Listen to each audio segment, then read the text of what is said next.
Hello learners and welcome to the lecture in this NPTEL course on 20th century poetry. In the previous lectures, we have surveyed and studied the work of quite a few very influential and iconic poets. Most recently, we have surveyed and studied poems by W.H. Auden. We will now make a significant shift in our journey, and we will study the work of a poet who is unprecedented in this course and for reasons of his ethnicity. That is to say, we will study the first non-white poet in this canon. This is not a survey of African American poetry. That survey would take up a lot of time and would require a separate course of its own. Nonetheless, I have chosen for this course the work of one African American poet who completes in some way this survey of the 20th century by giving us a representative view of what poetry looked like from the perspective of someone who lived in the 20th century but who shared only some of the concerns of his white compatriots. So what did poetry mean and what was poetry for an African-American poet? We will try and understand that question by taking an in-depth look at the life and work of Langston Hughes. Langston Hughes was born in 1902 and passed away in the year 1967. He's considered one of the most influential writers in the African-American canon, as well as in the 20th century.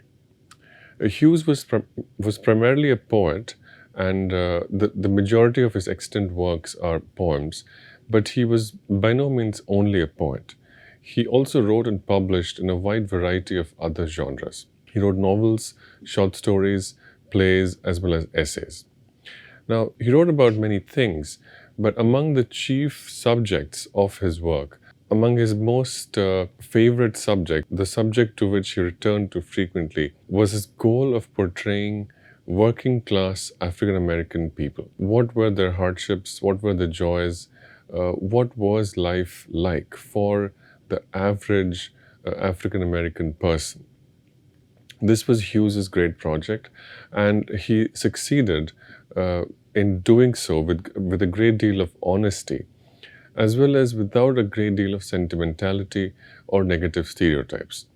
It's important to note the manner in which Hughes described the average working class African American, because there were other perspectives which tended to be either sentimental or a bit too honest, or to be full of too many negative stereotypes. The word negative stereotype, when it comes to the representation of working class or economically disadvantaged African American people, is most suitably applied to the work of the writer Richard Wright, who in his work Native Son gave a very dark, depressing, and somewhat stereotypical in a negative way perspective and look at the working class and economically disadvantaged African American family. Hughes was not quite as deeply convinced of the Marxian perspective. Hughes, like Richard Wright, shared a great deal of anger and found a great deal of satisfaction in taking a Marxian perspective on the African American condition. However, Hughes's representation remained somewhat more neutral and less negative than that of Richard Wright. As we will see, there is no shortage of anger, there is no shortage of critique, there is no shortage of indignation in Hughes's work, but his representation remains somewhat neutral.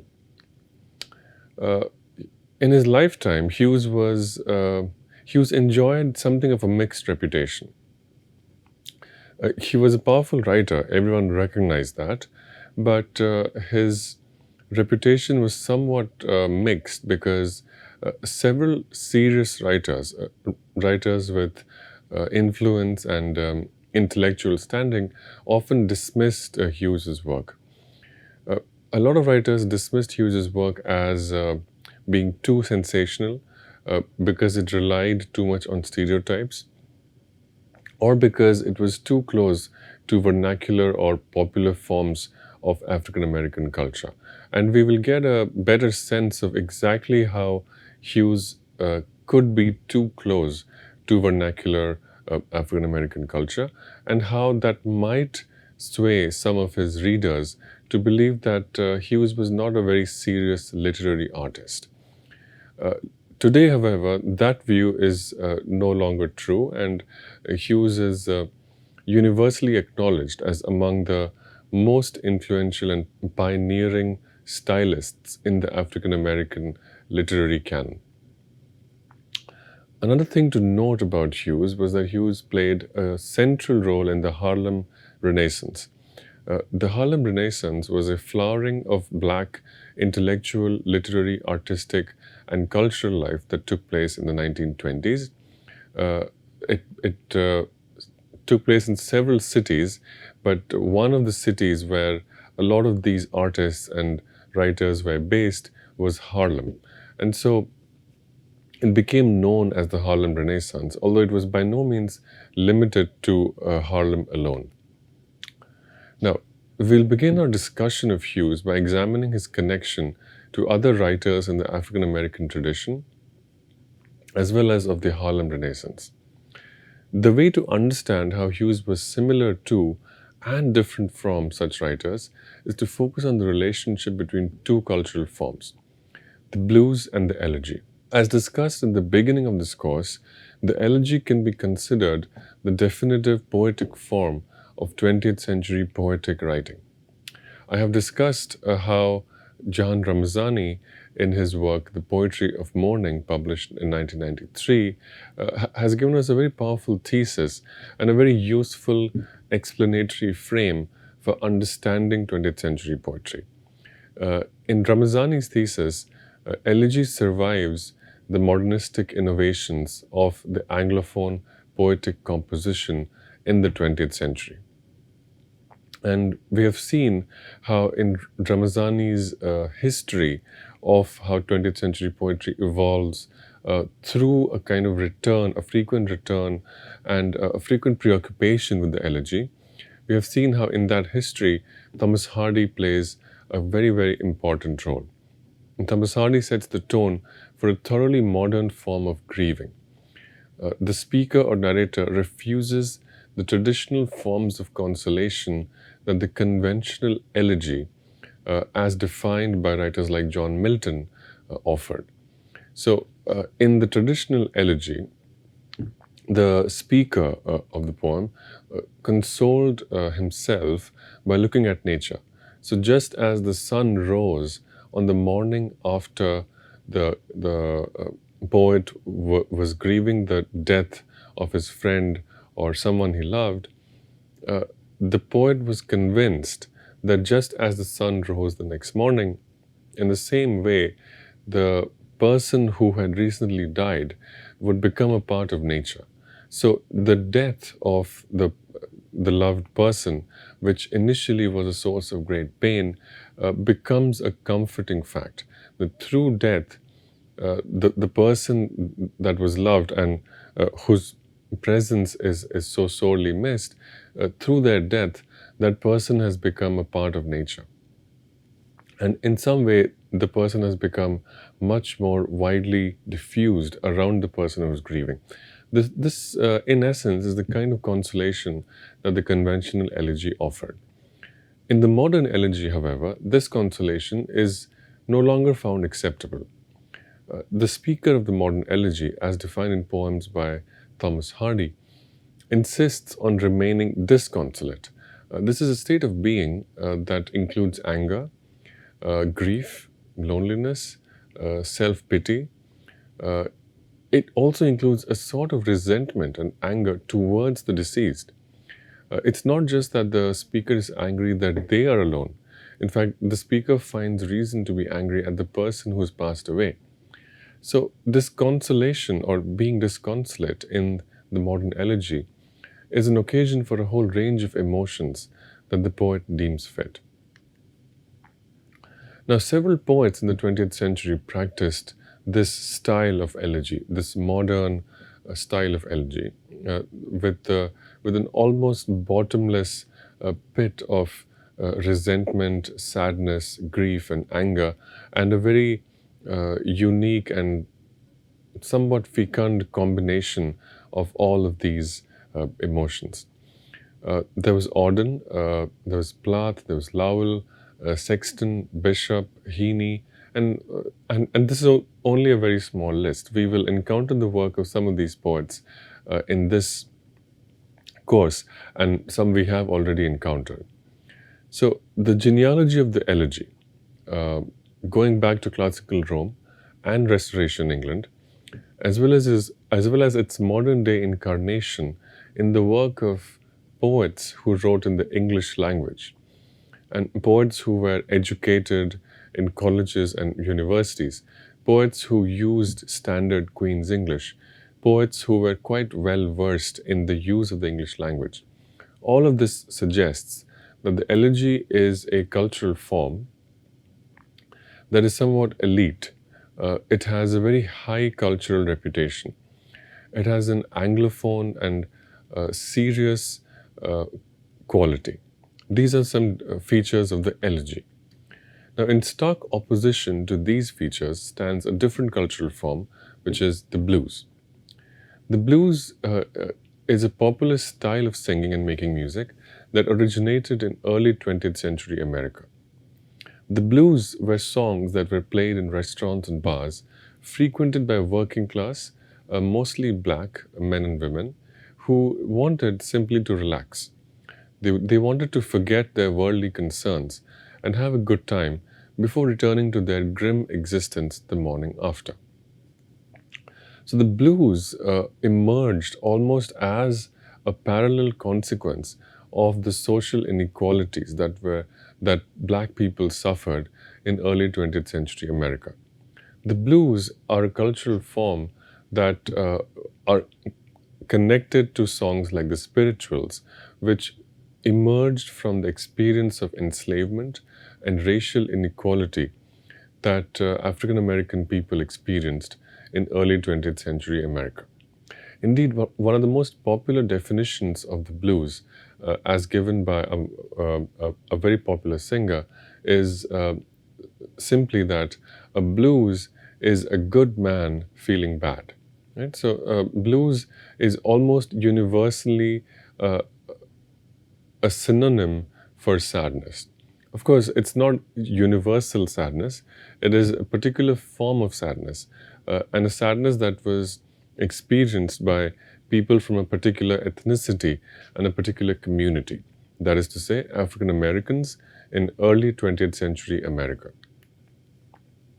So, we have established that there are some very fundamental social differences between blues and the elegy. The blues are unique to a particular ethnicity. They are also unique to a particular economic and social class. In these senses, the elegy is different because the elegy is somewhat elite. It is practiced and consumed by people from a higher economic and social class. Despite these differences, however, if one pays attention to the kinds of things that are said by the speakers of these blues songs as well as elegies, one will find a lot of similarity between the blues and the elegy as it came to be practiced by poets in England and America. This is precisely the claim that Jahan Ramazani makes in his book, The Poetry of Mourning, and we will work with that perspective throughout this discussion. Now, the first thing to note is that the apparent distinction between the elegy and the blues is misleading. The elegy is not a purely Euro-American genre. African American poets have continually and frequently remade this elite genre by incorporating within it elements of racial and social suffering.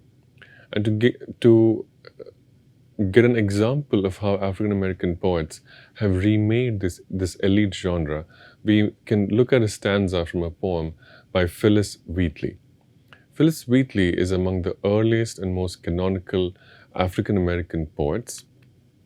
And in one of her elegies that Phyllis Wheatley wrote for George Whitefield in the year 1770, this is what Wheatley writes. Wheatley is writing a poem about a person who has recently passed away. So this is typical elegy. Right? And here is how Wheatley invites readers to mourn for this person who's passed away. He offered that he did himself receive, a greater gift not God himself can give. He urged the need of him to everyone. It was no less than God's co-equal son. Take him, ye wretched, for your only good.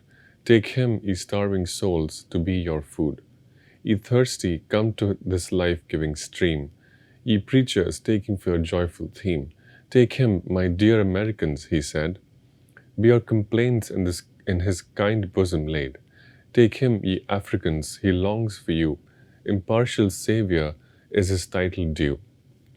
If you will choose to walk in grace's road, you shall be sons and kings and priests to God. So, in this poem, Wheatley uses the typical Miltonian image of the sun rising the morning after the death of the poet's beloved friend. Through this natural cycle, that is, just as the sun rises every morning, this natural cycle gives a source of comfort and reassurance to the grieving poet. Indeed, in the image of the rising sun, the grieving poet gets a vision of his beloved friend who has passed away and gets a sense that his beloved friend who is dead has not disappeared into oblivion, but rather has become part of the natural world and is a part of the heavens, just like the sun is rising. So Wheatley is connecting her poem as an African American poet to the Miltonian tradition of the elegy. But Wheatley also mentions Africans in a very strategic way after repeated mentions of Americans. In this poem, Wheatley argues that the person whose death she is grieving and the person whose death she is inviting readers to mourn, right? That death is worth mourning because that person was sensitive and sympathetic, not just to Americans who are white in this language, but also to Africans.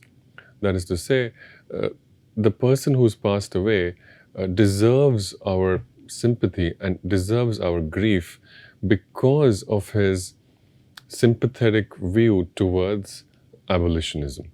And Phyllis Wheatley was a slave who had been liberated from slavery by sympathetic abolitionists.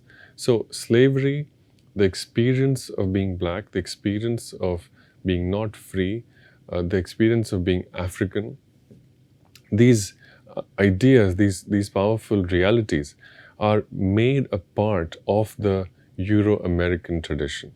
So slavery becomes a part of elegy in the writing of an African-American poet, Phyllis Wheatley. Similarly, in another elegy written a few years later, in the year 1778, Wheatley writes, and this is an elegy that Wheatley writes for General Wooster. But how presumptuous shall we hope to find divine acceptance with the Almighty mind, while yet, O deed ungenerous, they disgrace and hold in bondage Afric's blameless race. Right? So, in this poem, Wheatley argues that those readers of her poems who are not yet sympathetic to abolitionism, rather readers who continue to believe that slavery is right, readers who continue to believe that African people are like property that can be bought and sold by white Americans and Europeans, those people will fail to experience grief, they will fail to experience grace because of their participation in this very tragic and historic crime, the trade in black bodies as property. Okay, so again, the experience of slavery, the history of Africa, the history of the trade in African bodies that led to so much profit for white Americans, that very, very infamous history is made a part of the elegiac poetic tradition in the writing of Phyllis Wheatley. Now, coming to the 20th century, we will look at the work of a writer named Countee Cullen, an important African American writer, one of the pioneers of the Harlem Renaissance, who published a lot of poems, wrote a lot of poems, and was very educated, was very influential, but who occupied a somewhat different position from that of Langston Hughes. And we'll understand that by reading from a poem titled Threnody for a Brown Girl. In this poem, Cullen writes an elegy and also describes why there is a need for elegies to be written with an awareness of the history of racial inequality. Now, it's important to note that Cullen worked in a neoclassical style. That is, he appropriated genres that were established in the canonical English poetic writing and reworked them to reflect the truths and experiences of early 20th century America with all of its racial violence and inequality. So let us read the last two stanzas of the elegy titled Threnody for a Brown Girl by Countee Cullen. Set no poet carving rhymes to make her laugh, only live hearts starving need an epitaph. Lay upon her no white stone from a foreign quarry, earth and sky be these alone her obituary. Swift as a startled fawn or swallow, silence all her sound. She has fled, we cannot follow further than this mound. We who take the beaten track, trying to appease hearts near breaking with their lack, we need elegies. So in this poem, Cullen added a stanza to the version that was first published in Poetry magazine. So what I just read is the version that was first published in Poetry magazine. To this, Cullen added a stanza when he got a chance to republish this poem in the book, and this is how it reads in his collected poems. Plain to her why fevered blisters made her dark hands run, while her favored, fairer sisters neither wrought nor spun. So the key addition, right, that the reason why this girl suffered, and the reason why Cullen argues that in order to remember her, in order to mourn her loss, we need a special and specific kind of elegy. It's not just that she was disadvantaged or that she suffered, but that there was a racial character to her disadvantage. There was a racial dimension to the experience of her suffering. What is that racial dimension? The racial dimension is that she got blisters on her hands. That is, she had to work harder. She had to engage in much more rough physical work, while others like her were allowed to live a more comfortable life. Who were these others and why were they allowed to live a comfortable life? They were fairer than her. That is, they were white. Because they were white, they had more opportunities. They therefore neither wrought nor spun. So this racial dimension of this brown girl's experience of social inequality is the key to why there is a necessity for a different kind of mourning. So the initial lines, the lines that were published in Poetry magazine, repeat a romantic style of elegy. What is the logic of that argument here? The logic of the argument here is that there is something that is so essential to the life of this person that traditional forms of memorialization, like epitaphs, like white stones, like memorializing death through writing, etc. These forms of remembering the life of this ordinary person will not work because these fail to understand, fail to receive, and fail to appreciate what was truly very unique and moving about this person. The only way in which the life can be truly remembered, the only way in which this life can be recognized is through an elegy. And why is that so? Or why do we need a particular form of writing, a particular kind of poem to remember her? Because she was black and because she suffered the inequalities that other African American people suffered. So you see, again, the canonical form of the elegy, and here Cullen is using the late 19th, early 20th century form of the elegy, and he signals his alignment, his inheritance of Thomas Hardy with that line, swift as a startled fawn or swallow. And the rhyme of swallow with follow is from Thomas Hardy's poem, from his poems of 1912, 1913, where he's remembering Emma Gifford. And we have read we have studied that poem earlier in this course.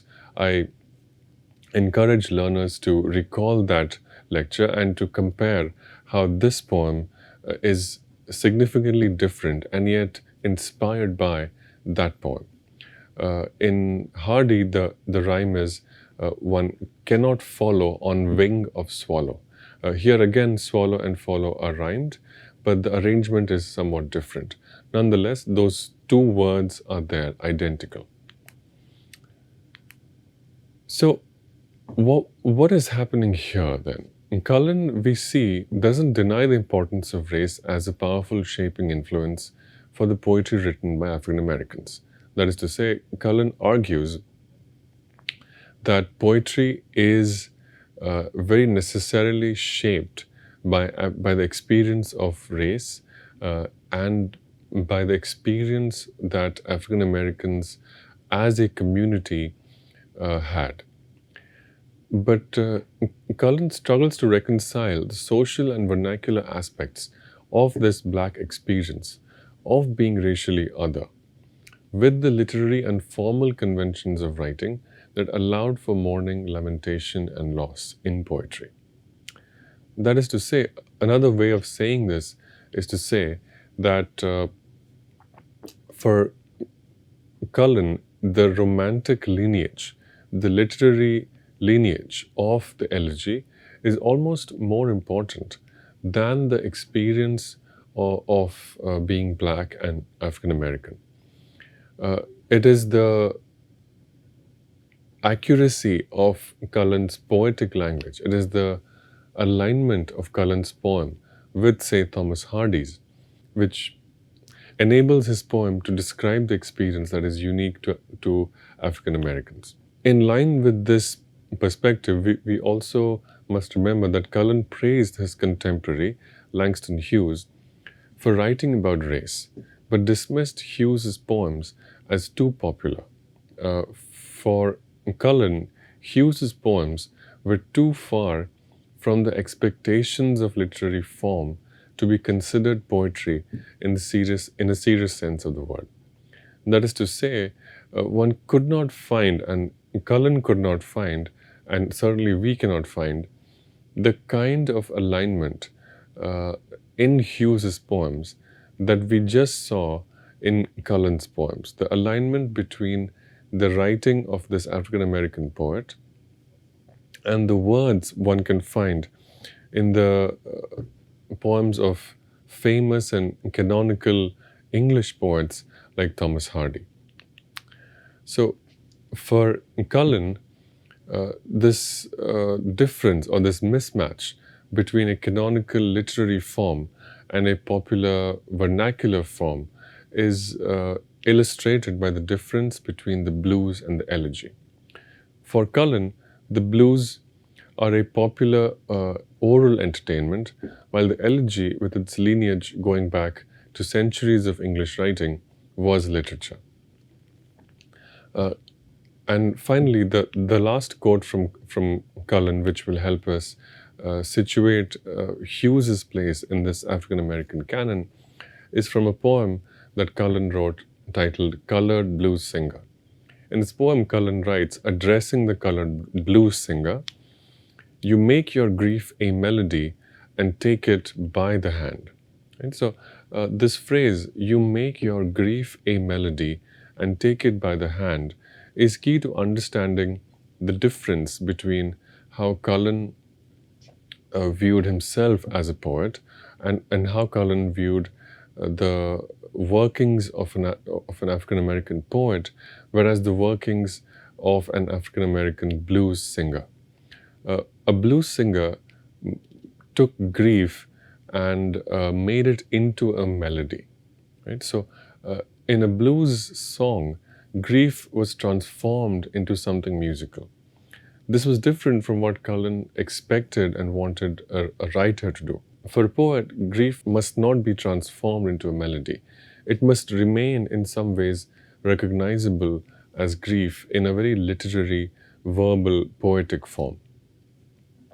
So we will stop this introduction to Langston Hughes at this point and continue a deeper understanding of Hughes's own position with regards to this distinction between elite and popular culture, between high and low culture, with regard to the expression of African American truths in forms of literary writing.